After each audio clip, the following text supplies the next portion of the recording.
Welcome to the Glytamins audio presentation.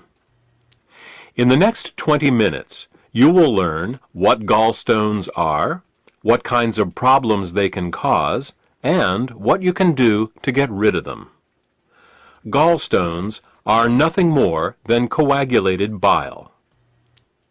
Bile is the green alkaline liquid produced by the liver, which, among other things, helps us digest our food. The liver produces about a liter of bile a day and stores it in a muscular sac called the gallbladder. The gallbladder then squirts this bile down a tube called the common bile duct into the small intestines to mix with the food that comes from the stomach.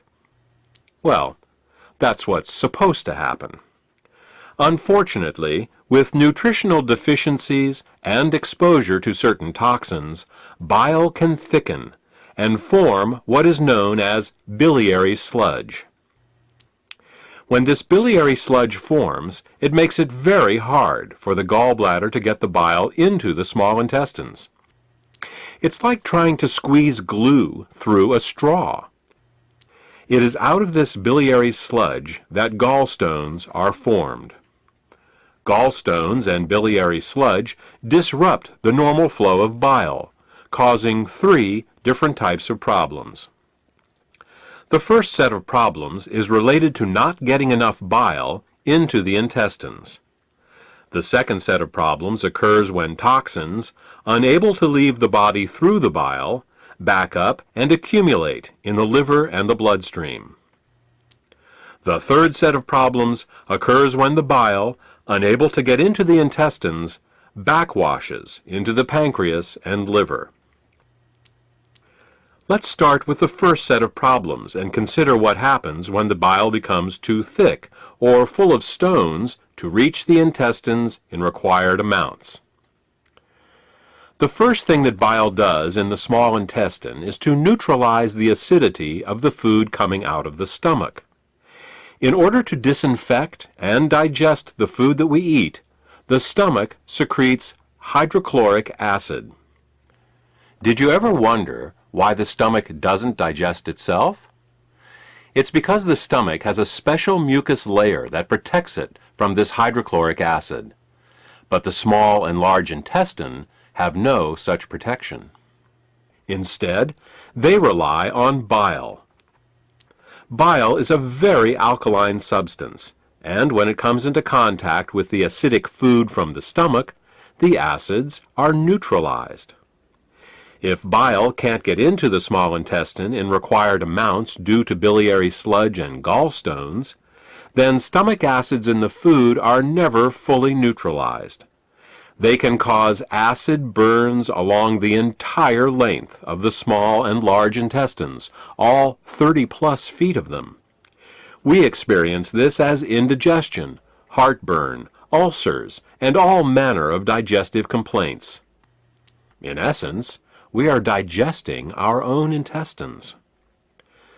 The next thing that bile does in the intestine is to emulsify the fats and oils in the food that we eat. Emulsification is the process by which fats and oils are made water-soluble. To understand emulsification, think of soap. It's next to impossible to rinse grease off a dish with just plain water.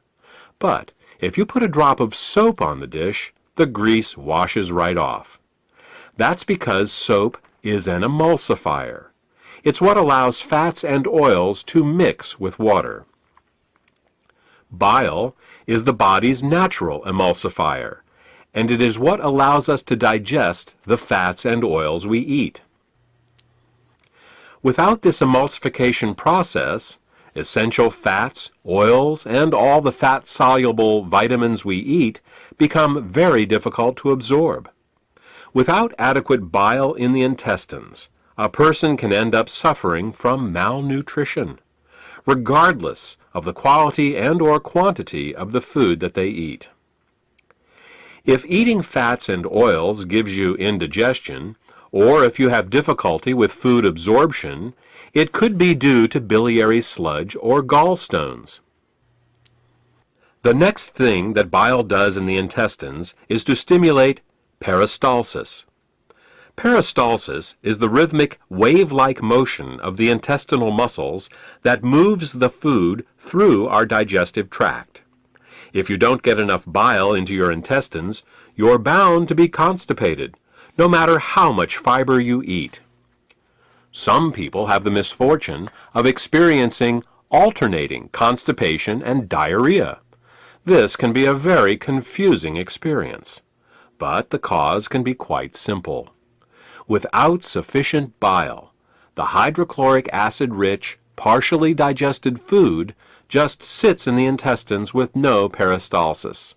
Thus, a person becomes constipated, but at the same time his or her intestines are being burned. When enough acids build up and the intestines can't take it anymore, they purge themselves with a bout of diarrhea. Then, with the acids evacuated, the process starts all over again. If you are experiencing problems with constipation, diarrhea, or both, biliary sludge and gallstones could be the cause.